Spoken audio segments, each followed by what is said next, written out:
शायर हैं मसूद तबस्सुम, इनका तल्लक रावलाकोट से है। तो लिखते हैं, कब लौटते हैं जाने वाले ए मेरे मजनू बता। कब लौटते हैं जाने वाले ए मेरे मजनू बता।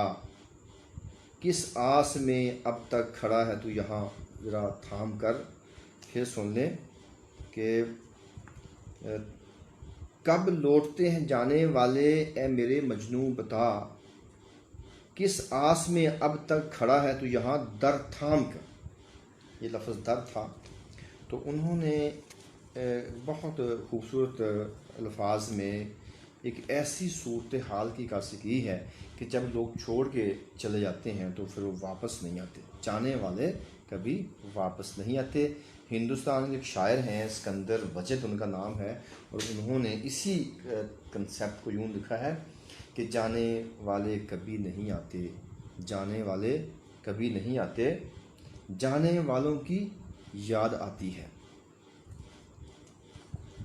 तो आगे हैं जनाब मकबूल अहमद शाकर